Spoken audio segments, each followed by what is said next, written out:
بسم اللہ الرحمن الرحیم۔ معزز خواتین و حضرات، السلام علیکم ورحمۃ اللہ وبرکاتہ۔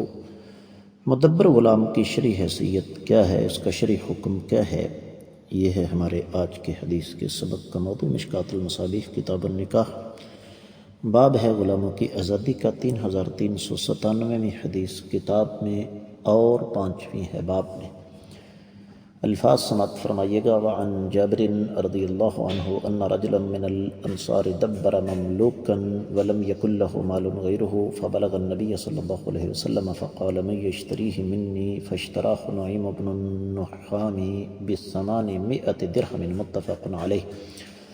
وفي رواية لمسلم فاشتراه نعيم بن عبد الله العدوي ب800 درهم فجاء بها إلى النبي صلى الله عليه وسلم فدفعها إليه ثم قال ابدأ بنفسك فتصدق عليها فإن فضل شيء فلأهلك فإن فضل عن أهلك شيء فلذي قرابتك فإن فضل عن ذي قرابتك شيء فهكذا وهكذا يقول فبين يديك وعن يمينك وعن شمالك متفق عليه۔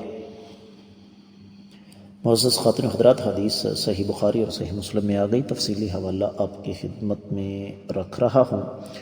صحیح بخاری کتاب ہے قسموں کے کفارے کے حوالے سے 7واں باب ہے۔ کفارہ میں مدبر، ام الولد اور مکاتب اور ولد زنا کا آزاد کرنا درست ہے۔ حدیث صحیح بخاری میں کئی مقامات پر ہے، جس طرح کہ 6716، 6947، 2230، 7186، 2403 اور 2415، 2534، اسی طریقے سے 2141۔ صحیح مسلم میں یہ حدیث 2 مقامات پر ہے، 4338 اور 39۔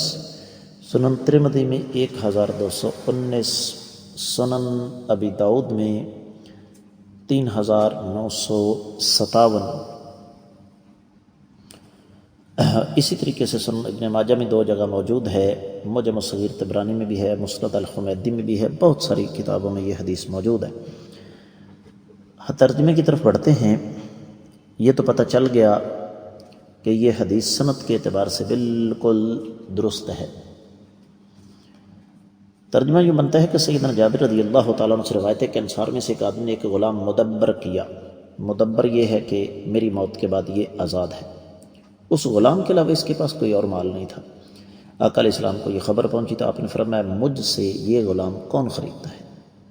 تو سیدنا نعیم بن نحام رضی اللہ عنہ نے 800 درہم کے بدلے میں اسے خرید لیا۔ صحیح مسلم ہے کہ نعیم بن عبداللہ العدوی نے 800 درہم کے وجہ سے خرید لیا، اور اس آدمی نے یہ رقم نبی علیہ السلام کی خدمت پہ پیش کی۔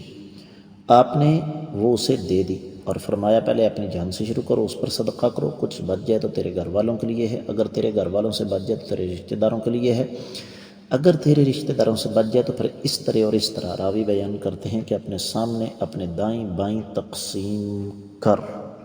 معزز خواتین و حضرات، اس حدیث سے یہ بات بالکل واضح ہو جاتی ہے، اور وہ یہ کہ اگر آپ نے غلام کو مدبر کیا ہے تو یہ کوئی جرم یا عیب نہیں۔ لیکن جو بات یہاں پر سمجھنے والی ہے وہ یہ کہ اگر کسی انسان کے پاس اس غلام کے علاوہ کوئی اور جائیداد ہے ہی نہیں تو اس آدمی کی وصیت قاضی جو ہے وہ فسخ کر دے گا۔ اس سے یہ بھی پتہ چلتا ہے کہ اگر کسی کے پاس کسی ایک غلام کے علاوہ کوئی اور پراپرٹی، کوئی اور جائیداد نہ ہو تو اس غلام کی آزادی کو منسوخ کیا جا سکتا ہے اور اس کو فروخت بھی کیا جا سکتا ہے۔ اور اس حدیث سے یہ بھی پتہ چلتا ہے کہ نبی کریم صلی اللہ علیہ وسلم کے فرمان کے مطابق انسان سب سے پہلے اپنے اوپر خرچ کرے، پھر اہل و عیال پر، اور پھر دائیں بائیں۔ اس سے میں ان لوگوں کی نفی ہو جاتی ہے جو اپنے گھر والوں کو بھوکا مار کر دائیں بائیں خرچ کرتے پھرتے ہیں۔ بڑی عظیم حدیث ہے، اس سے اور بھی بہت کچھ ثابت ہوتا ہے، لیکن وقت کی قلت کے باعث میں یہیں پہ اس سبق کو روک رہا ہوں۔ آج کے سبق سے اجازت دیجیے۔ السلام علیکم ورحمۃ اللہ وبرکاتہ۔